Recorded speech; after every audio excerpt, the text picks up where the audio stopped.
युवराज, छत्रपती गेले, आम्ही बैरागी. जन्मणाऱ्याला एक ना एक दिवस जाणं पडतं ते हे सत्य असूनही छत्रपतींच्या जाण्यानं कष्टी होतो. तुम्ही तर त्यांचे पुत्रच आहात. तुमचं दुःख आम्ही जाणू शकतो. पण विचारधारा, जित्या जीवांना कर्तव्याची जाण देण्यासाठीच सृष्टीने मृत्यूची योजना अनादी कालापासून मांडली आहे. छत्रपतींच्या सारखे जीव तर ही जाण पिढ्यानपिढ्यांना देण्यासाठी जन्म घेत असतात. त्यांचा वसा सांभाळा, मुलूक राखा, माणसं जपा. छत्रपतींच्याहून मोठं कार्य उठविण्यासाठी मनबांधणी करा. जसा मठा शेजारून वाहणारा ओढाच गोसावी बाबांच्या वाणीतून खळखळत होता. खूप दिवसानंतर कानी पडणारे ते बैरागी बोल ऐकून संभाजीराजे मनःशांतीने भारून आले. म्हणाले, बुवा, आम्ही आमची असेल ती कुवत पणास लावू मुलूक राखण्यासाठी, माणसं जपण्यासाठी. पण आबासाहेबांनी केलं आहे तितकं आमच्या हातून होणार नाही. आम्ही त्यांचे पुत्र आहोत. आमचा वकूब आम्हास माहीत आहे. आपले आशीर्वाद आमच्या पाठीशी असावेत. मल्हारबुवांशी जिव्हाळ्याची चर्चा करून संभाजीराजांनी कोर्टीचा मठ सोडला. त्यांचे मन समाधान पावले होते. दुडक्या चालीने दौड घेत असताना ते हंबीररावांना म्हणाले, मामासाहेब, कराडतर्फेच्या देशाधिकारी भानाजी गोपाळांना पत्र देण्यास सांगा चिटणीसांना. आम्ही गोसावी बुवांचे दर्शन घेतलं. संभाषण प्रसंग झाला आहे. बुवा सदाव्रती प्रामाणिक ईश्वरभक्त आहेत. मौजे नाडोली गाव त्यांचे मठास अग्रहार करून चालविणे, उजूर व हरकत न घेणे. जी. हंबीररावांनाही तो निर्णय ऐकून समाधान वाटले होते. चंद्रावत फौज गाठण्यासाठी आडव्या वाटेने आईच्या रोखाने दौडत होता. संभाजीराजांचा मेळ पडताच फौजेचा तळ एक मुक्काम करून वाईहून हलला. महाबळेश्वर मार्गे रडतोंडीच्या घाटाने प्रतापगडच्या खोरीवर आला. कुलदेवता भवानीचे स्थान असलेल्या प्रतापगडचे शिखर दिसताच मान लवती करून संभाजीराजांनी त्याला वंदन दिले. वरकड फौज घाट माथ्यावरच ठेवून हंबीरराव, रूपाजी, महादजी, रायाजी, अंतोजी अशा शेलक्या मर्दान्यासह 500 धारकरी घेऊन ते खोरीत उतरले. भवानीची पायदूळ घेण्यासाठी प्रतापगडच्या वाटेला लागले. प्रतापगडच्या पायथ्याशी असलेली जनीच्या टेंब्यावरची अफजलची ठसठशीत कबर दिसताच संभाजीराजांच्या हातचे कायदे आखडले गेले. चुनेरंगी कबरीवर नजर खिळलेले युवराज हंबीररावांना म्हणाले, मामासाहेब, आबासाहेबांच्या हातून मरण लाभलेला खानही भाग्यवानच. आपल्या दरबाराची चाकरी करीत तो इतरत्र कुठेही कामी येता तर त्याची एवढी भरीव नामोनिशाणी मागे ना उरती. जी युवराज, आम्ही एवढं लगत दिमतीला होतो थोरल्या धन्यांच्या, पर आमासनी बी कधी मागं धावाला नाही येत्यांच्या. माणसं काय पावसाळी आळंब्यागत येत्यात अन जात्यात, पर धनी ते धनीच. महाराजांच्या आठवणीने हंबीररावांचा आवाज धरल्यासारखा झाला. अंगवाणीसाठी आलेल्या प्रतापगडच्या किल्लेदारासमवेत रचीव पायऱ्या चढत संभाजीराजे गडमाथ्यावर आले. केदारेश्वराचे दर्शन घेऊन बाले किल्ल्याकडे जाताना किल्लेदाराला म्हणाले, आईच्या पूजेची सिद्धता करा. आम्ही थोडा समय इथे आहोत. पुढे निवांतपणी येणार आहोत.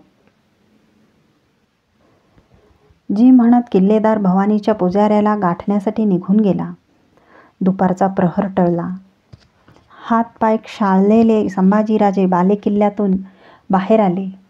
तटबंदीच्या लगत होत एकटेच उत्तरेच्या रायगडाच्या रोखाने बघत उभे राहिले.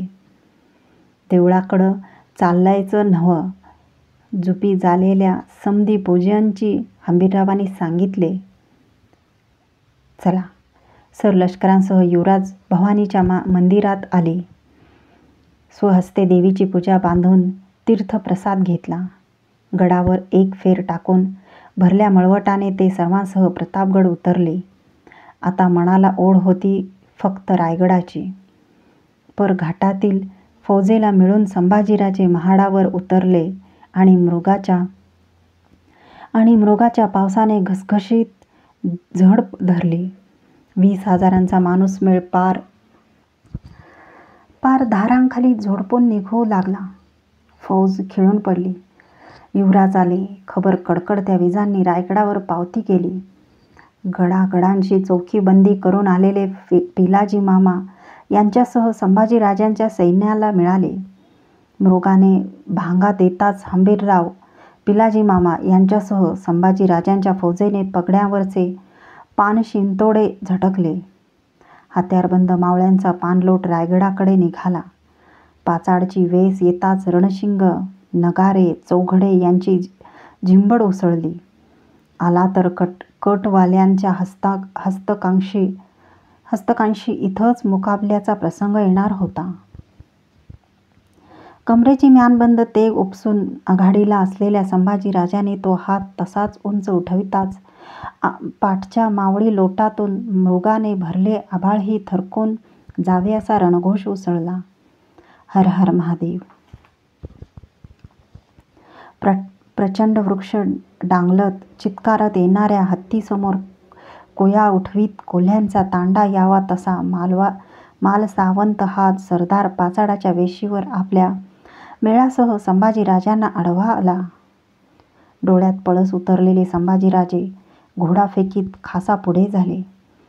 खुद्द मालसावंतालाच त्यांनी अंगावर घेतला. तलवारीच्या 4 चौकातून संभाजीराजांनी त्याला घोड्यावरून खालच्या चिखलात उतरविला. आडना निखळला.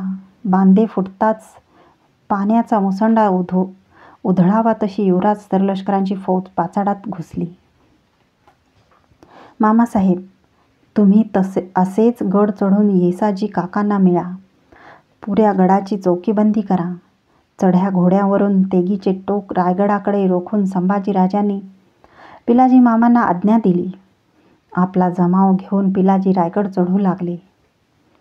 हंबीरराव आनंदराव यांच्या सोबतीने संभाजीराजे थोरल्या आऊंच्या छत्रीजवळ आले. मान मोडून त्यांनी मोजड्या उतरल्या. अंगावरची वस्त्रे भिजलेले युवराज मृगधारांनी भिजलेल्या छत्रीसमोर आले. आपला माथा त्या छत्रीच्या पायरीवर ठेवलेल्या संभाजीराजांना तो वर उचलावासा वाटेना. भुरक्या पानसरीचेच हात करून थोरल्या आऊसाहेब ते आमच्या पाठीवरून तर फिरवीत नाहीत ना, या विचाराने तर युवराजांचा उमदा देह थरथरला. मोठ्या निकराने त्या चिंब पायरीवरचा माथा त्यांनी वर घेतला. तसे पायीच संभाजीराजे खासेवाड्याकडे निघाले. मासाहेब पुतळाबाईंचे दर्शन घेण्यासाठी वाड्याची सदर येतात तुळईला टांगल्या घाटेखाली येऊन ते सुन्न मनाने उभे राहिले. एखादा पुतळा चालतो आहे असे वाटावे तसे जड पावली आतल्या दारुणी दालनाकडे निघाले. दालनाचा दगडी उंबरठा ओलांडताना त्यांनी मन बांधून घेतले. आता पुतळाबाई एका झरोक्याशी पाठमोऱ्या उभ्या होत्या. पांढऱ्या वस्त्रामुळे त्या जिजाऊंसारख्या दिसत होत्या. मासाहेब, आम्ही आलोत. दालन शहारले. जशा होत्या तशाच पुतळाबाई मुखावर ओंजळ चढवीत उभ्या अंगी गदगदू लागल्या. नावाप्रमाणेच उजळ असलेला तो जीव अनिवार शोकाने घसा काळजात भरून आला. आपलं उजाड कपाळ एवढ्या वर्षानंतर भेटणाऱ्या युवराजांना कसं दाखवावं, या एकाच कोंडीने पुतळाबाई घुसमटल्या होत्या. तशाच उभ्या होत्या. पावलागणिक टपकणाऱ्या आसवांचे भान नसलेले संभाजीराजे पुढे होत पुतळाबाईच्या जवळ जाऊन कळवळून म्हणाले, आम्ही आलोत मासाहेब. पदराने डोळे निपटीत पुतळाबाई वळल्या. त्यांच्या केतकरंगी फटफटीत मळवट बघताना कुणीतरी तेगीचे धारदार टोकच आपल्या छातीवरून आडवे ओढल्यासारखे संभाजीराजांना वाटले. क्षणापूर्वी बांधलेले मन त्यांच्या कब्जातून निसटले.